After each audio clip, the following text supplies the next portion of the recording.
my life is shaped by a lot of events, but one of the most powerful was somebody doing these kind acts for my family. When I was 11 years old, we had a really, really tough Thanksgiving where there was no money and no food, and we wouldn't have starved. We always found a way to get something, but we weren't going to have a Thanksgiving dinner, that's for sure, certainly not a feast of any sort. And my mom and dad at the time were fighting like cats and dogs and saying things that once you say them, you can never take them back. You know the kind of stuff I'm talking about? And my mom was screaming at father about how he couldn't even take care of his own family, and it was horrible. And I have a younger brother and younger sister. I'm the oldest. So I was trying to keep them from hearing this conversation, and then a miracle happened. Bang on the door. I'm the oldest. They're screaming, so I go answer the door. And I answer the door, and standing there is this giant man. I was this little boy. And he's holding this huge box of food. And beside him on the ground was a black pot with an uncooked turkey in it. And he said, "Is your father home?" And I said, "Just one moment."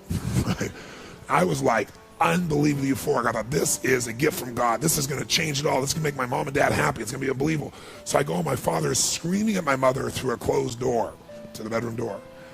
And I said, Dad, there's a guy at the door. And he goes, "You answer the door." I said, "I did. He's got to see you." So I kind of teased. I said, "Dad, you got to come." So he said, "Fine." He made one last yell at her, and he walks to the door. And I'm waiting there, just can't waiting to see his face. And my dad opens the door, and this man's standing there with this big box of food. And my father did not get happy. He looked at this man, and he raised his voice to him, and he said, "Look, we don't take charity." And then he took the door to slam it in the man's face. But the man was a good-sized man. He put his foot there and smacked his foot and bounced back over. He said, Sir, this is not charity. Everybody has tough times. Somebody knows you're having a tough time. And they want you to have a magical Thanksgiving. I'm just the delivery guy. He said, "Please take this." And my father said, "We don't take charity." He went to slam it again. And this time the guy put his shoulder against it so he couldn't do it. And then my father's staring at him. It's like these two males starting to get in this intense mode. And one just trying to give a gift, and I'm freaking. And then the guy said something that I'll never forget, and in moments I wish he hadn't said. But he found a way to force my father. He's holding this thing, and he looked at me, and then he looked at my dad, and he said, "Don't make your family suffer because of your ego." Now my dad's level of energy increased, but he was also trapped. You get it? So he took the food, slammed it on our table, and slammed the door in the man's face and never even thanked him. And I didn't know what to do. Part of me wanted to cry. Part of me was crushed. And I watched my father storm off and went on back to scream at my mother. And I remember that day just thinking, I don't understand. And years later, I began to understand it a little bit. What I began to understand is that you look at a person's life, and it's like so much in life you could be joyous about. Like I wanted to smile, you know what I mean? Even now I can remember it. I wanted to smile about this great gift, but now I couldn't even smile because it would make him angry.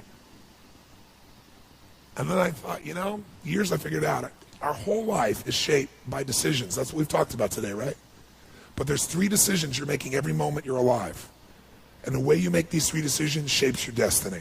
First decision we're all making every moment is, what are you going to focus on? What are you going to focus on?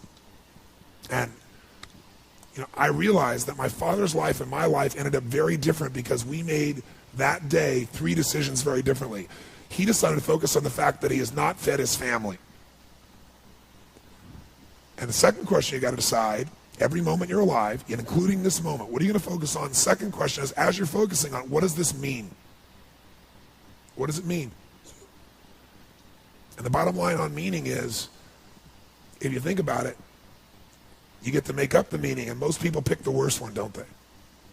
That day, my father decided to focus on the fact he hadn't fed his family, and I know what meaning he gave because he said it out loud over and over again, that he was worthless because he had not taken care of his family. And then the final and most important decision you make every moment you're alive, what am I going to do? What am I going to do?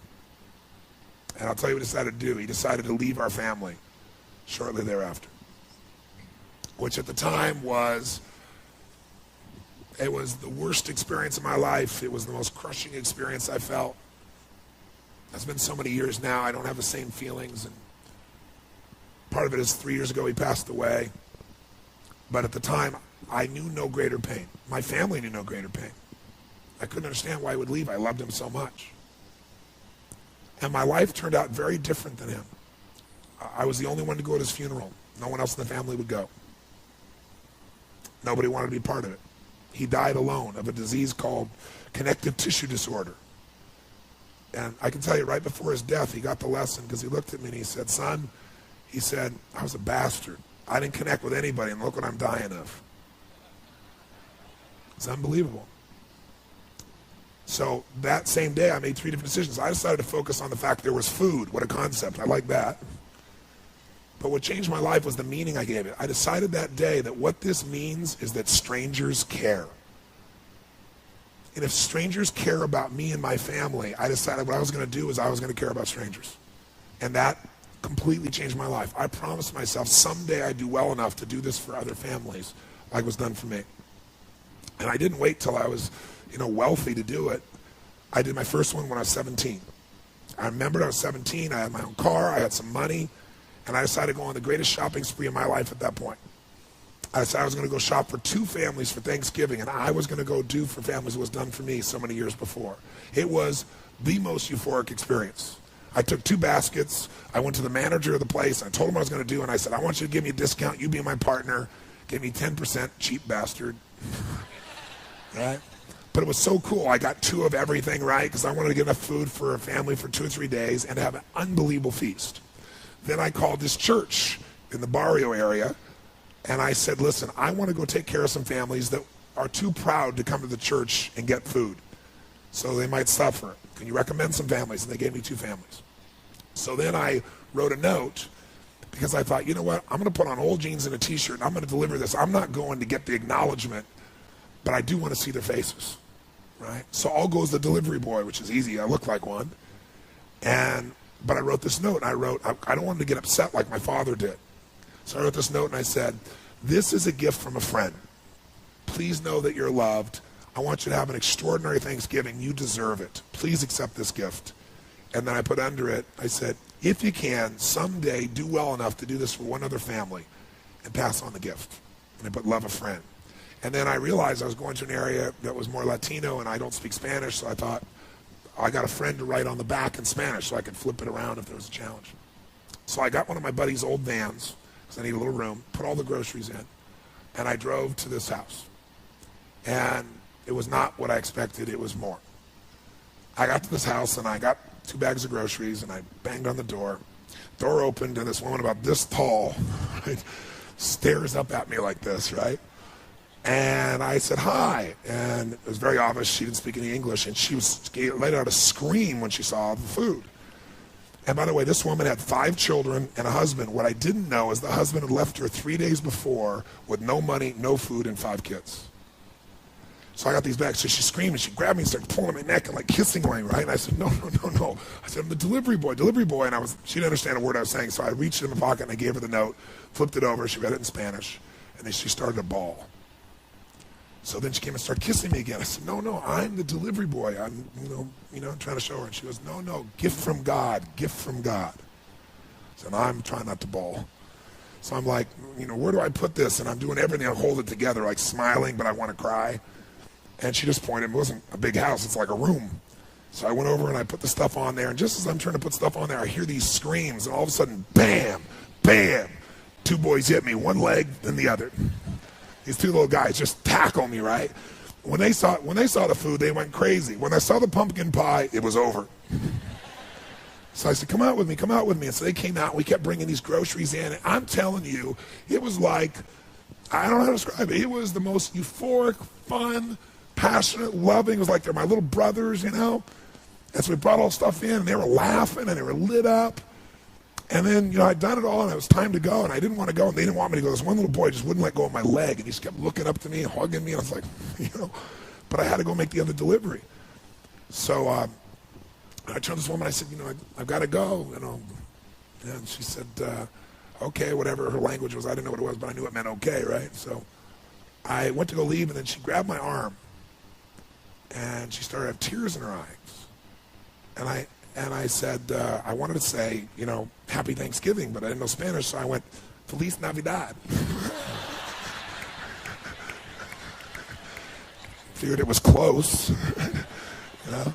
And she she went from crying to laughing, right? And then she grabbed and gave me this big hug, and the kids gave me these hugs. And I remember I got out and I walked off, and they were all standing on the porch. And I got in this little van, and I drove it out and I turned it around. And as I went to turn it around, I looked in the rearview mirror, and I was feeling all this emotion building in my body. And I looked in the mirror, and I saw Mama standing in the porch with her kids, all the kids smiling. Mama sitting there crying hysterically and smiling from ear to ear. And I couldn't keep it together. I was right there, stopped in the street, and I started bawling uncontrollably. And I remember just thinking, you know, this is a beautiful thing. You know, why is this making me cry? And, you know, why is this a great thing? Why am I so emotional about this? And then I got it. I realized in that moment that the worst day of my life, my father leaving, had actually been the best day of my life. Because if I hadn't had that experience, I wouldn't be here today. And now because of that, I'm get to live this life. And I have the desire and the drive and the want to give in this way. And so I've really realized that the worst day was the best day, that was God's gift. The gift wouldn't have been there if he would have stayed. There's an old country song that says, "Thank God for unanswered prayers." It's a story about this man who wants his prayer and finds out later on it wasn't fulfilled, right?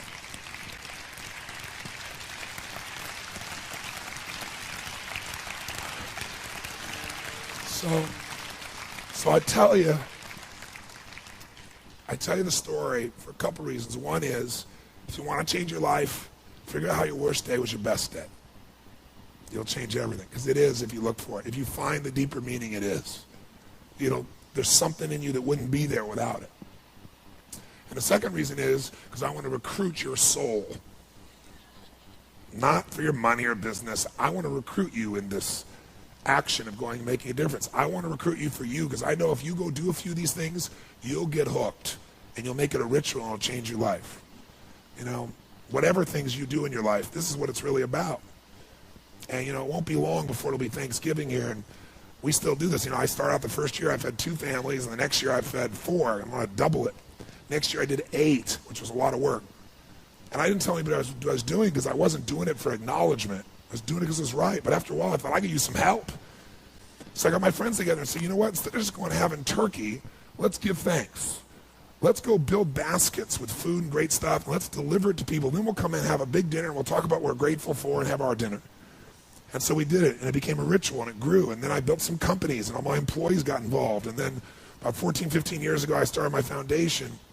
And last year, we fed over 1 million people now in 9 countries around the world, you know, on Christmas and Thanksgiving. It's been a pretty amazing experience, right? Thank you. Thank you.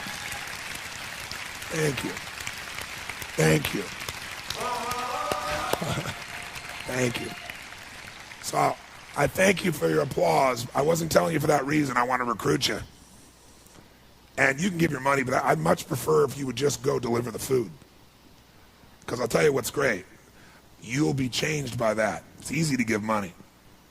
But when you enter an environment and you give, you don't give as the giver. You go as the delivery person, but you're really the one that made it. It'll absolutely change your life. You don't get beyond scarcity, you start beyond it. You don't get beyond scarcity, you start beyond it. And the way you start beyond scarcity is every day you build your wealth. And the way I'd like you to do that is I'd like you to start getting the habits of capturing magic moments. My girl's done that with our nieces that are here in the room, but they call them romantic moments because it's a girl thing. And also they go, Auntie, this is a romantic moment. They have this little celebration in that moment. But if you stack those moments over and over again, see, the quality of your life has almost nothing to do with how much money you have, truthfully. No, don't get me wrong. Money can give you lots of options. Money is portable power. Without money, you can feed people. Without money, you can change things. Without money, you can start a company. Without money, you can do things for your family. Without money, you can go where the fuck you want, when you want, where you want, how you want. Great tool. But that's all it is a tool. Because if you think it's more than a tool and you think it's a source of your happiness, you're going to miss all the shit along the way. Because everyone in this room we're all doing one thing in common. No matter how aligned our lives are or different than they are, we're all traveling through time together. And that traveling time is like that river out there. It does not stop. And sometimes feels slower and faster than others, but that traveling through time. And everyone here is going through the process of aging. Everyone here is going through the process of shifting life. The question is, how much of life are you living along the way? Are you truly rich, or do you just have some money? Or do you not have money and you don't have wealth? I know people have money who are very poor. I know people have lots of money that are very rich. The difference is how they are in their relationships, how they are in their sense of spirit, how they are in capturing the moments. So you have to decide right now to be rich, not when you get to a certain number. You got to decide right now, I'm a wealthy mother, or whatever appropriate language would be for you. But when you operate from you're already beyond, you're not trying to get beyond the scarcity. If you're always operating in scarcity, I got to try to get somewhere, that's bullshit. I'm here, and there's the mountain I'm taking next.